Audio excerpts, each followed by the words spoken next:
What's up, Glendale? I'm Brett Baxley, and welcome to the third episode of the Glendale 411.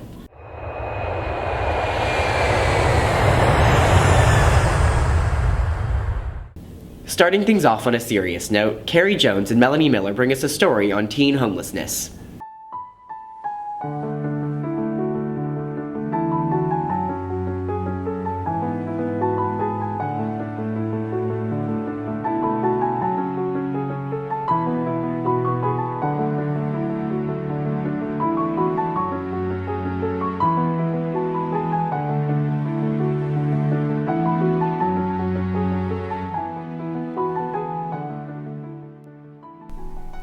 High school homelessness has recently set record-breaking highs.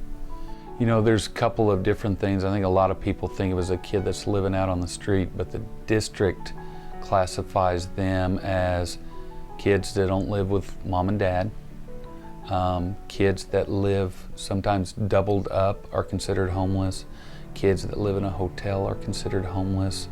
And there's a lot of different things that the district kind of decides that we can do. Kids that sometimes live with grandparents, uncles, aunts, older brother, things like that are considered homeless. If you're not with mom and dad, you can be considered homeless. And a lot of people who probably could be aren't because they don't know that that's possible. These are organizations like Rare Breed, who have been very helpful to people who are like 16 to 22. They do great work with students, but the interesting thing is you have this gap of Rare Breed is open from 3 p.m. to either 10 p.m. or 11 p.m. So and they tend to work with kids who are more that traditional sense of homelessness. They are mostly living out on the street, or they're living somewhere they're not quite sure where they're going to be sleeping that night. But they offer a great deal of programs and assistance to those young people who go to them for resources. I think a lot of things we do is identifying them, helping them with what they need, what services we can. A lot of the free lunch, things that we can help with the branch of not only have food that they can have on weekends, they can take home. The ones that get the free lunch and that's not enough, we have some clothing down there that kids might need for possible job interviews or working that we've got able to do. Some kids that, get those school shoes at the beginning of the year, and then during the winter they have a hole in them and we can try to provide them with shoes. Just things what we can do to help kids be successful in school.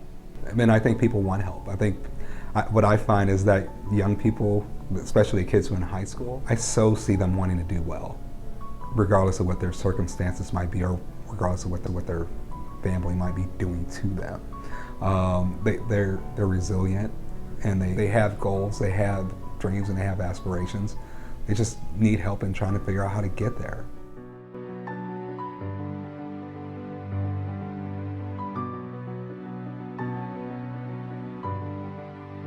I have been independent for 5 months. I have been homeless for 1 month. My education is affected because I feel too tired. The hardest thing about being homeless is having money and finding food. I think the hardest thing is working to be able to provide for myself. I have no idea what I'm doing after high school. After high school, I plan to play college football. 3 words to describe being homeless would be hard, tough, reject. Every story is different and every kid is different. And we have our own personal lenses that we see things through, and our experiences shape that. So my big thing for people in the community is don't be afraid to walk in somebody else's shoes. If you want a better understanding, it's not a thing of judgment, it's about a thing of understanding. So walk in someone else's shoes. They may not be comfortable, they may not fit well, but that's what you're going for, is understanding. Signing out for the Glendale 411, this is Carrie Jones and Melanie Miller. Next, Macy Bierstow and Helen Halter bring you a story about a Glendale senior who's training to be in Special Forces in the United States Navy. In Springfield, 19% of young adults enlist in the military right after or during high school. One of these young adults includes a Glendale senior, Isaac Reif. Freshman year, I decided that I wanted to join the military. I'd always wanted to help people and do something of that nature. I chose the Navy because of the SEAL teams, and I wanted to be a part of an elite special operations group. process is sitting down with the recruiter and finding out whether the Navy or the military is right for you, for one, and then you figure out what you're interested in. And if you're, dedicated and you want to move forward, then we help with the application process and get you up to MEPS. Right now I work out every day. I'm running, swimming, lifting, calisthenics to prepare myself. I have to PST twice a month to prove that I'm keeping up with the physical requirements. I spend a lot of time with guys who are in the special warfare community and guys who are competing to get into the community. Once you enlist, the recruiter becomes a mentor, to say, and then from the day that you enlist to the day that you leave from RTC, our job is to teach you everything possible. The process of SEAL training takes about 2 years. Right now it starts with competing for your contract. After you earn your contract, you go 800 Division, which is basic for special operations. Then you go to prep school because BUDS is so physically demanding that it requires you to be more prepared. Then you go to BUDS, which is 3 phases. First phase is called NDOC. You go through Hell Week, which is 5 days of no sleep. You are constantly PTing, working out. 90% of people quit. People hallucinate, they end up getting seriously injured, in some cases people die. Second phase is pool comp. It's open and closed diving systems and making sure you're good in the water. And third phase is your basic shooting. After that, you graduate to SQT, where you learn your parachuting, shooting, boats, and all that other stuff. While you're in your A school, you get to fill out a sheet. It's kind of like a dream sheet. It's not guaranteed you get to where you want to go, but you get to pick up 2 platforms and 2 locations. It's pretty much up to the Navy at that point. If there's a billet where you want to go, awesome, you'll get that spot. If not, then your first set of orders is picked for you. After that, you get to pick. Signing out for the Glendale 411, this is Helen Halter and Macy Bierstow. Next, Emily Farlander and Kayla Wines bring you a story about the Springfield Public Schools Clothing Bank. My name is Patty Dunn. I'm co-chair for the Springfield Council PTA Clothing Bank with Jennifer Penny. The clothing bank provides clothing, socks and underwear, and shoes and other things, dresses and things like that for children who are on the free and reduced lunch program. I'm Jennifer Penny, and I'm the Vice President over Health and Public Services on the Springfield Council of PTAs. The shoes are actually provided to us by the Kiwanis. So the Kiwanis Shoe Bank is housed within the PTA Clothing Bank. And the Kiwanis in Springfield have done this for, I think, 46 years. And they buy brand new tennis shoes. So once a year, all of our shoppers that we like to see 3 times a year for clothing, 1 time a year they get to visit the clothing bank, and they are personally fitted by the Kiwanis volunteers. And at that time, they're given a brand new pair of tennis shoes, and they try to get the latest styles and something that the kids would look for in a store anyway. So it's a wonderful service. We ask them to come 3 times a year and maybe 60 days in between each visit, because we want to make sure the next time they come in that they are getting the next season's clothing. So we like to see them when school starts, of course, to get ready for school and kind of warmer weather clothing. And then 60 days later, we will have switched things out to long sleeves, and that's when we bring in our winter coats, and we want to make sure that they're here for those kinds of things. When they come in, we want them to get 5 tops and 3 bottoms, whether that's jeans or pants or shorts.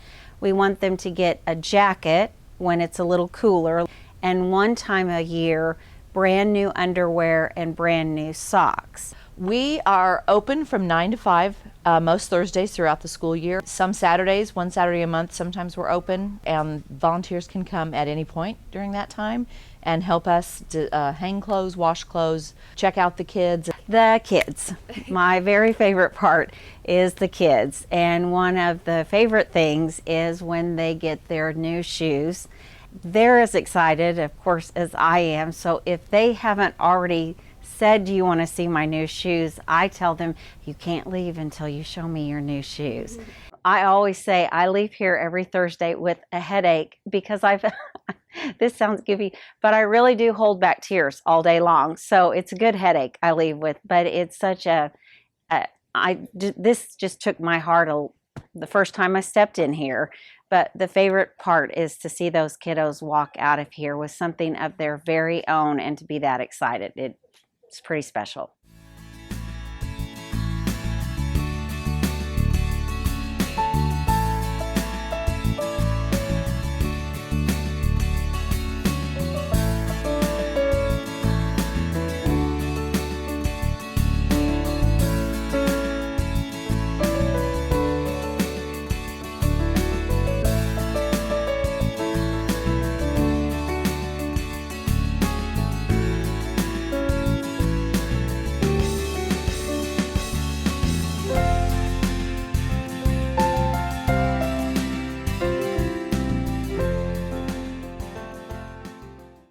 Caitlin West and I bring you a special project. Bang, bang, bang, bang. Shoot me down, bang, bang. Shoot me down, bang, bang. Shoot me down, bang, bang. Shoot me down, bang, bang. Shoot me down, bang, bang. Shoot me down, bang, bang. Shoot me down, bang, bang. Shoot me down, bang, bang. Shoot me down, bang, bang. Shoot me down, bang, bang. Shoot me down, bang, bang, bang, bang. Ain't shitty, baby, I'm hot like the prodigal son.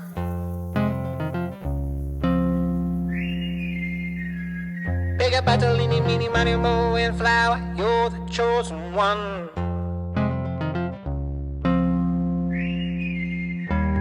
N-E-O-O-M-G-G, whiz girl, you're the one for me.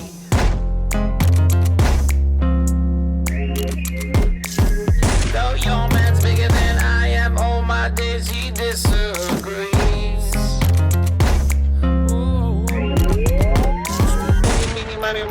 Mario, Mario, Mario, mini, mini, Mario, mini, mini, Mario, mini, mini, mini, mini, Mario, mini, mini, Mario, with your left hand's free and your right hand grip, with another left hand watches right hand slip towards his gun, gun, gun, gun, gun, gun, gun, gun, gun.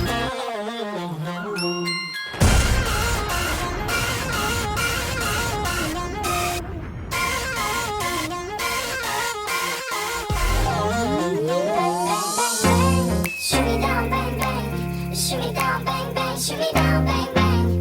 Shoot me down, bang, bang. Shoot me down, bang, bang. Shoot me down, bang, bang. Shoot me down, bang, bang. Shoot me down, bang, bang. Shoot me down, bang, bang. Shoot me down, bang, bang. Shoot me down, bang, bang, bang, bang.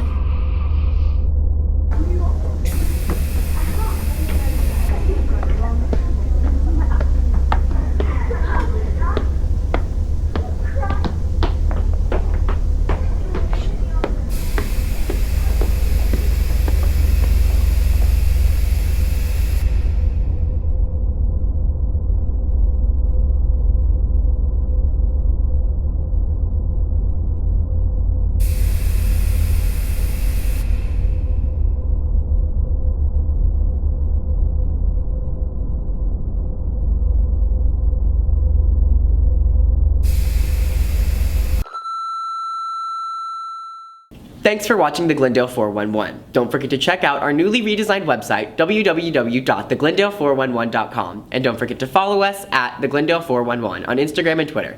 Signing out for the Glendale 411, I'm Brett Baxley.